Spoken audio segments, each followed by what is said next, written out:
Olá, vamos falar sobre Espiritismo? Eu sou Débora Rabelo, aqui dos Amigos de Nosso Lar, trazendo a você a ciência, filosofia e religião.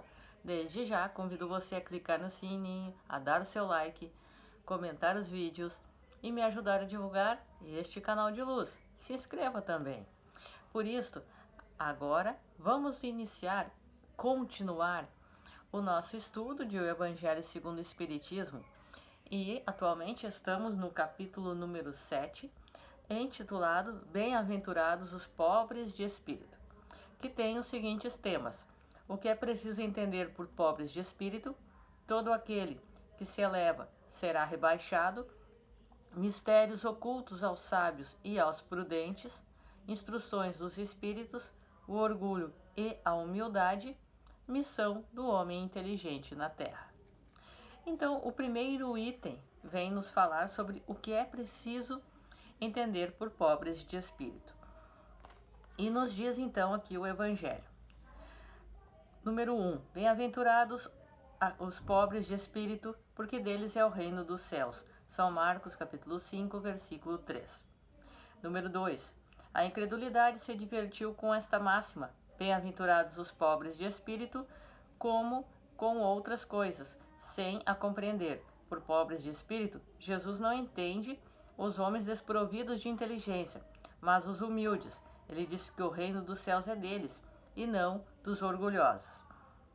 E mais adiante nos diz: os homens de ciência e de espírito, segundo o mundo, têm geralmente tão alta consideração de si mesmos e de sua superioridade, que olham as coisas divinas como indignas de sua atenção. Essa tendência a se crer acima de tudo não os leva, senão muito frequentemente, a negar o que, estando-lhes acima, poderia rebaixá-los e a negar mesmo a divindade ou se consentem em admiti-la. Contestando-lhe um dos seus mais belos atributos, sua ação providencial sobre as coisas deste mundo, persuadidos de que só eles bastam para bem governá-lo.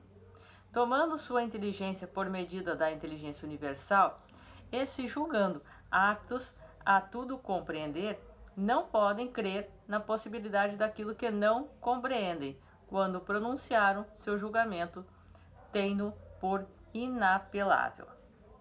Então, nós conseguimos ver nessa questão, e principalmente aqui no último parágrafo, que nos diz: em dizendo que o reino dos céus é para os simples, Jesus quer dizer que ninguém é nele admitido sem a simplicidade de coração e humildade de espírito, que o ignorante que possui essas qualidades será preferido ao sábio que crê mais em si que em Deus. Em todas as circunstâncias, ele coloca a humildade no plano das virtudes que nos aproximam de Deus e o orgulho entre os vícios que nos distanciam dele. E por isso uma razão muito natural, de vez que a humildade é um ato de submissão a Deus, enquanto que o orgulho é a revolta contra ele. Mais vale, pois, para a felicidade do homem, ser pobre em espírito, no sentido do mundo, que rico em qualidades morais. Todos nós somos ainda portadores de muito orgulho, de muita vaidade, egoísmo também. Ainda somos carregados em vícios, mas quanto mais vamos conseguindo, pouco a pouco, mesmo que caindo e levantando, adquirindo um pouco mais de simplicidade, humildade. E simplicidade não significa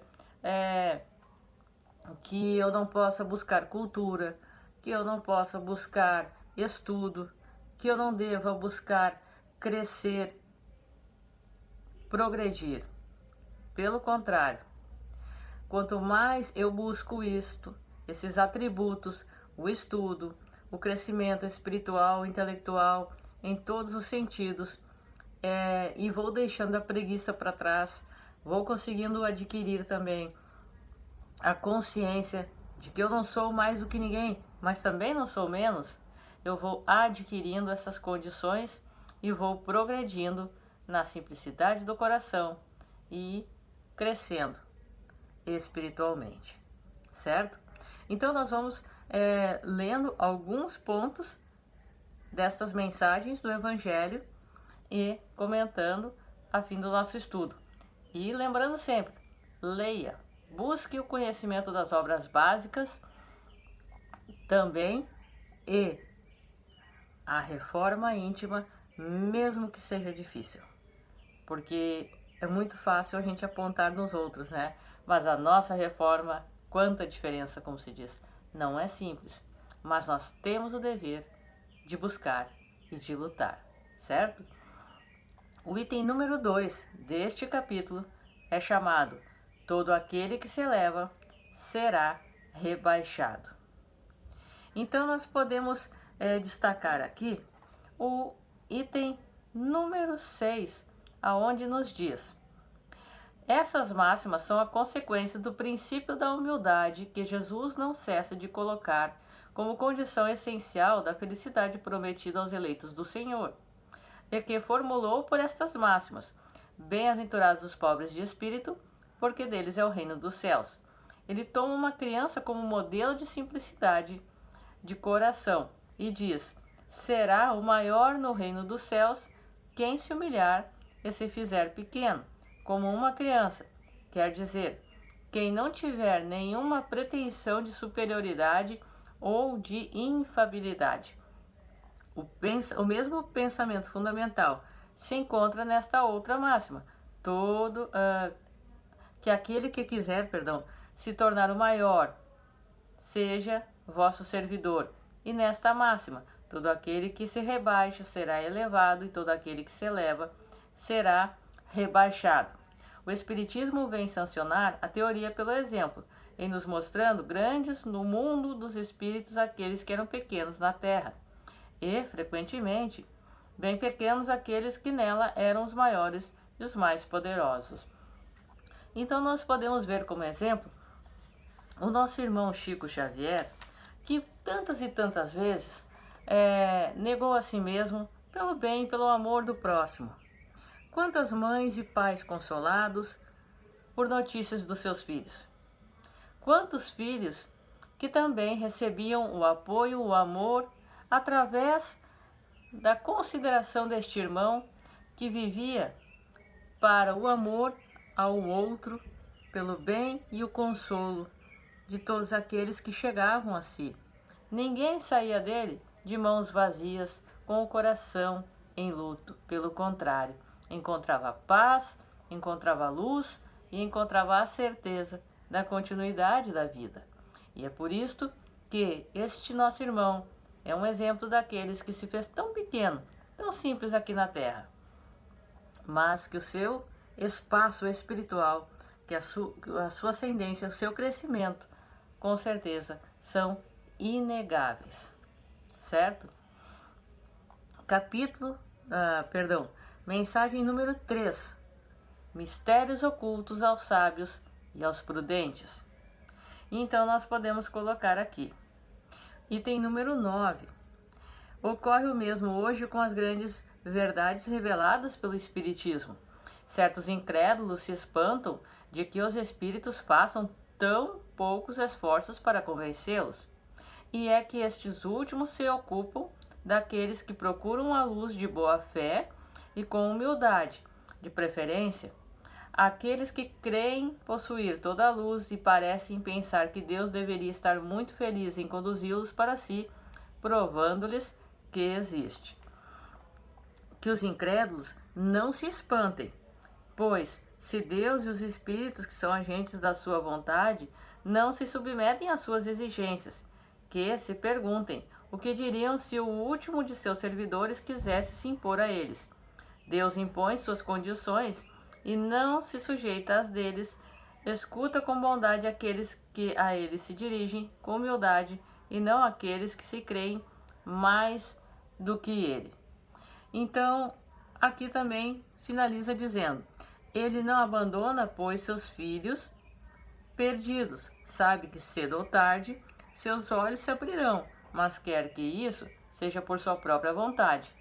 E então, vencidos pelos tormentos da incredulidade, lançar-se-ão por si mesmos nos seus braços e como filho pródigo lhe pedirão graças. Então, nós sabemos que nem tudo nos é mostrado, nem tudo nos é revelado, que nós não temos condições para tudo sabermos. Nem mesmo nos tempos de Jesus, ele falava por parábolas, porque as pessoas não tinham condições de tudo saber e nem mesmo compreendiam os seus exemplos, aquilo que lhes era revelado. Então, por mais estudo, por mais evolução que nós tenhamos, nós não temos condições de tudo sabermos. E se nos fosse mostrado tudo, provavelmente nos levaria a nos perdermos, porque nós não saberíamos o que fazer com toda a verdade. Certamente alimentaria o nosso orgulho, a nossa vaidade e o nosso egoísmo, e nos colocaria a perder mais ainda do que muitas vezes nós nos atrasamos, nos estacionamos por conta dos nossos próprios tropeços que nós temos a dificuldade de vencermos e de evoluirmos. Certo? Então nós temos a revelação até determinado ponto, buscamos fazer por merecer, cristalizamos dentro de nós este conhecimento e aí damos um passo a mais na nossa evolução. O próximo item vem nos chamar a atenção a algo muito delicado para todos nós, chamado orgulho e a humildade. E aí fala aqui para nós 2 parágrafos muito detalhados.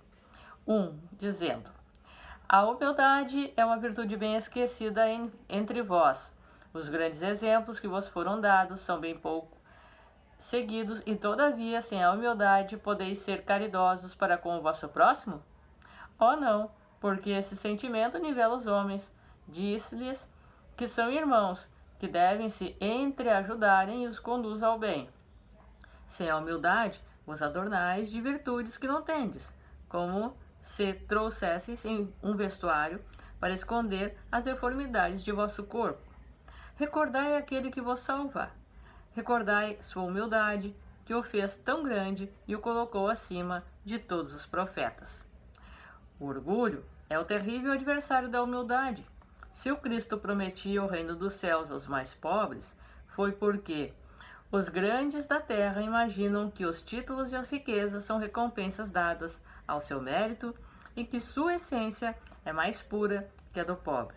Eles creem que lhes são devidos e, por isso, quando Deus lhes retira, acusam-no de injustiça. Irrisão e cegueira! Deus vos distingue pelos corpos? O envoltório do pobre não é o mesmo que o do rico? O Criador fez 2 espécies de homens? Tudo o que Deus fez é grande e sábio. Não lhes atribuais nunca as ideias que nascem nos vossos cérebros orgulhosos. Então nós sabemos, como nos traz o livro dos Espíritos, nós somos todos criados simples e ignorantes, destinados à perfeição, à felicidade, destinados ao nosso crescimento, e iremos sim evoluir de uma forma ou de outra, devagar ou ligeiro, um pouco mais rápido, mas iremos evoluir sim. A nossa permanência na dificuldade, no mal, no egoísmo, no orgulho e na vaidade entre os vícios é nossa responsabilidade. Uma vez que nós oramos, que nós nos colocamos de forma determinada em vencermos tudo isso, o apoio espiritual não nos falta, as portas se abrem sim. Existem dificuldades, mas para testar a nossa determinação em vencer este orgulho e buscar o caminho correto da humildade, certo? E o último item deste capítulo vem ser chamado de Missão do Homem Inteligente na Terra. E nos traz o seu último parágrafo. A inteligência é rica de méritos para o futuro, mas com a condição de ser bem empregada. Se todos os homens dotados se servissem dela segundo os desígnios de Deus, a tarefa dos espíritos seria fácil para fazer a humanidade avançar E, infelizmente, muitos fazem dela um instrumento de orgulho e de perdição para si mesmos. O homem abusa da inteligência como de todas as outras faculdades, e, entretanto, não lhe faltam lições para diverti-lo, de que uma poderosa mão pode lhe retirar aquilo que ela mesma lhe deu. Ferdinando, Espírito Protetor, Bordeaux, 1862. Então, o conhecimento que recebemos, ele é de muita importância. Saber usar, saber como buscar e empregá-lo de uma forma inteligente, sábia, que traga proveitos a si e aos seus irmãos também, a todos nós à nossa volta. Conhecimento guardado é conhecimento morto, já diriam os bons espíritos. Mas nós devemos ter a consciência da maneira que iremos empregar essa inteligência, para fazer o bem e não para fazer o mal. Se podemos construir pontes entre nós, por que apontar dedos? Por que buscar a destruição? Então é uma grande responsabilidade o conhecimento que adquirimos, que recebemos e que buscamos. E sabê-lo empregar também é muito importante e fundamental, certo? Então, este foi o capítulo número 7 do nosso estudo aqui de o Evangelho segundo o Espiritismo.